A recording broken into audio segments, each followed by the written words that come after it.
On January 15, 2022, the Hunga Ha'apai volcano in the nation of Tonga produced its most powerful eruption ever recorded.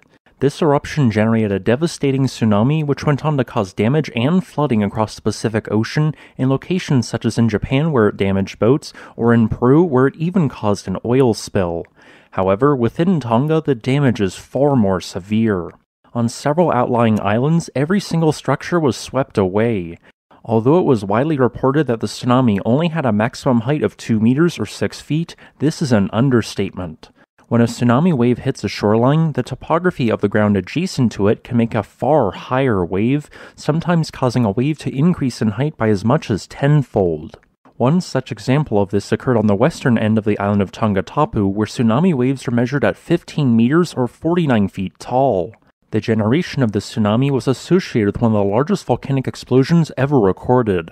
NASA scientists estimated that this explosion was just as powerful as the simultaneous detonation of 10 million tons of TNT.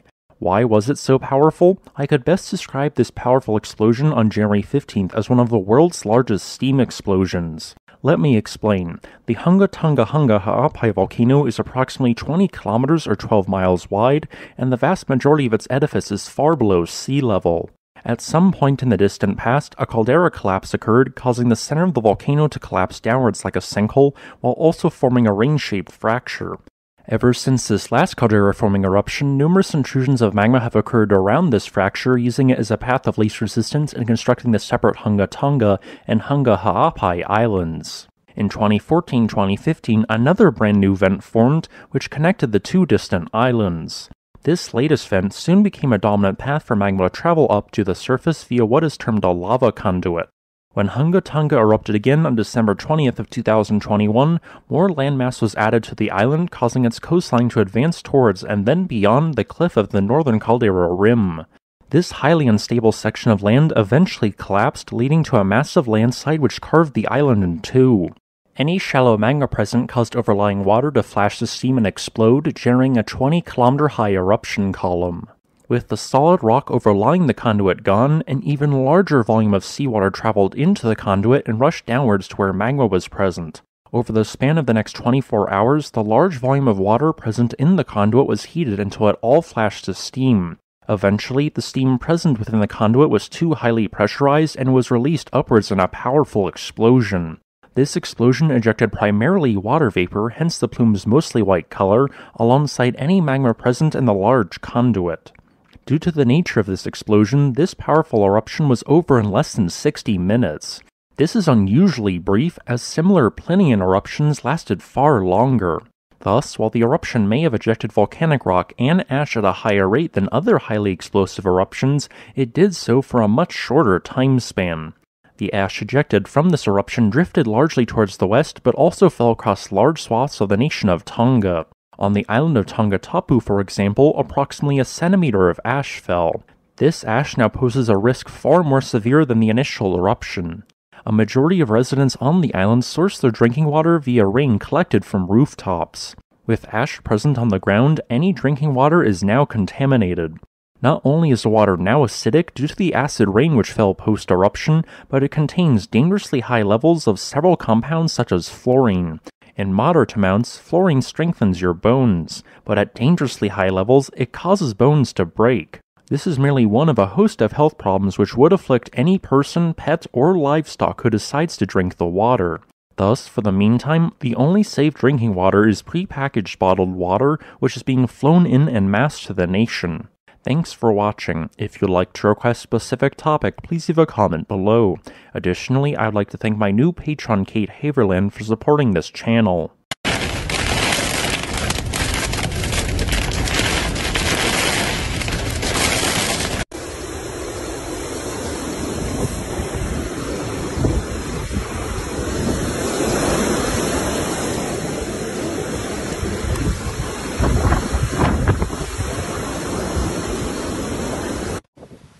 Heavy rain and strong winds hit the Houston area on Saturday, including afternoon thunderstorms.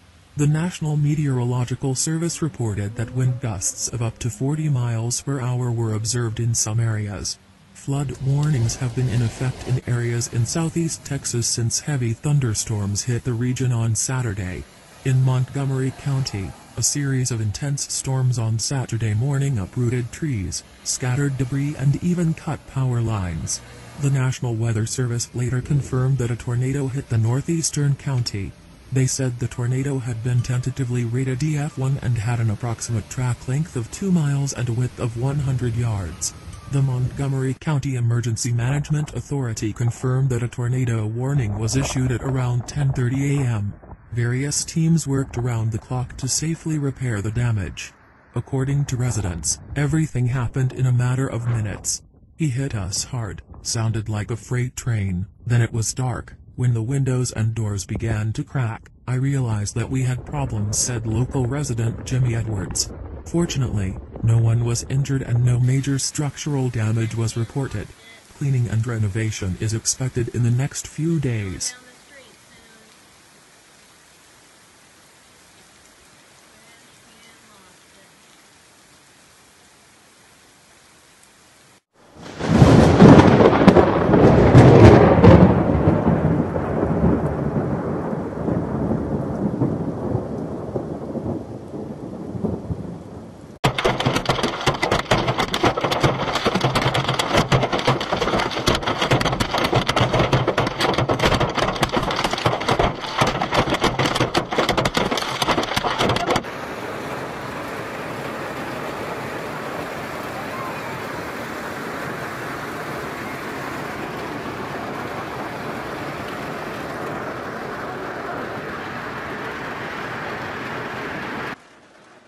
A spokeswoman for the Department of Cooperative Management and Traditional Affairs said massive incidents had been reported in and around Petermaritzburg due to heavy hail.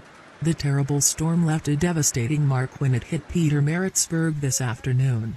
Massive hail hit the city and the rapid downpour flooded the roads and caused serious damage. The flooding was aggravated by a blockage of storm sewers in Petermaritzburg. Motorists who were caught in the storm reported massive dents left on their cars after being hit by golf ball-sized hail. "I'm going to hit someone's car or a pedestrian," said Mlumais, who was driving through the central business district. Another motorist, Dandika Msomi, said that trees and power lines began to fall around her in Scottsville. "I was afraid that one tree would fall on my car, but I kept driving because I didn't want to be trapped. Fortunately, I made it home safe, but my car was badly damaged. I need to fix the rear window and the dents," Msomi said. In Eastwood, some residents said their roofs had collapsed, and some buildings in Scottsville and the central business district of Petermaritzburg had broken windows.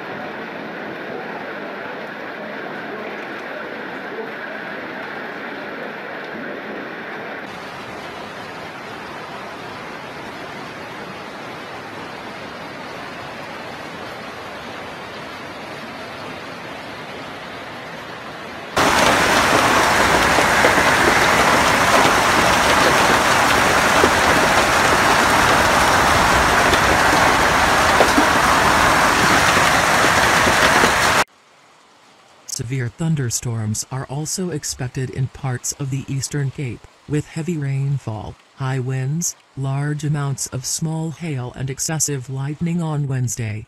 The South African Weather Service issued a Level 2 yellow warning for heavy rainfall and thunderstorms in parts of South Africa starting Wednesday through the weekend. Heavy hail in KwaZulu-Natal led to the closure of the N3 road on Wednesday. The storm followed a second-level weather warning from the South African Meteorological Service on Wednesday morning.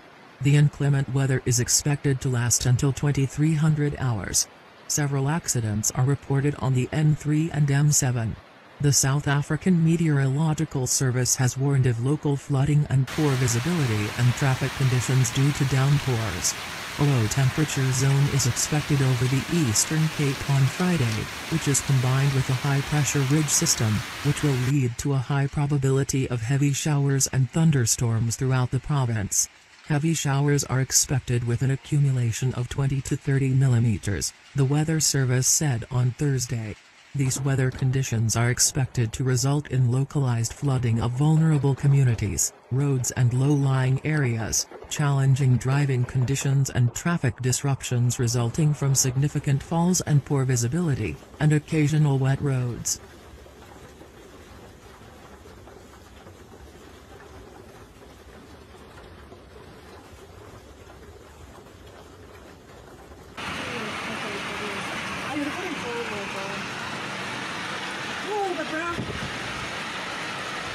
Oh my god. What happened to everyone all of a sudden? Bashiye ngwamafutha bufethu.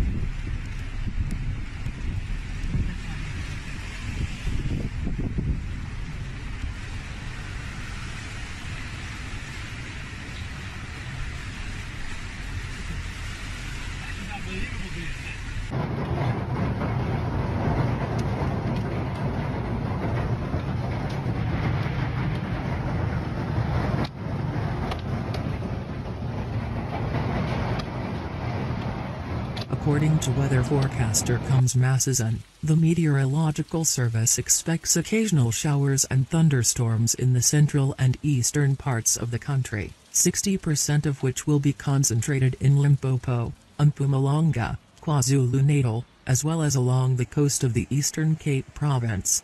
We expect a similar weather pattern to spread to the western bushveld of Limpopo Province. Warm or high temperatures are expected in the afternoon. Our temperatures will remain cool to warm with high temperatures over the leveled regions of Mpumalanga and Limpopo, she said. Earlier in the day, a yellow level 2 warning was issued for severe thunderstorms over the western Free State and northwest provinces, and the central and eastern North Cape. This will result in heavy rainfall leading to localized flooding, high winds, hail and excessive lightning.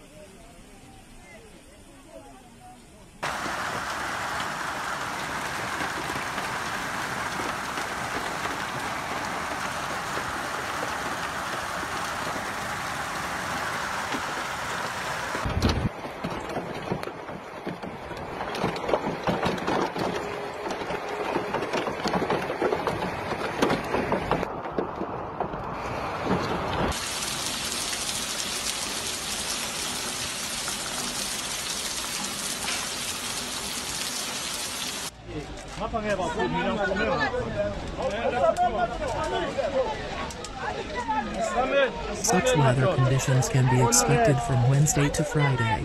Parts of the Eastern Cape are also expected to experience severe thunderstorms with heavy rainfall, strong winds, large amounts of small hail and excessive lightning on Wednesday, the Weather Service said. Meanwhile, Pietermaritzburg residents shared videos on social media of heavy downpours, with a downpour that swept through the area on Wednesday afternoon.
one day Jesus is coming.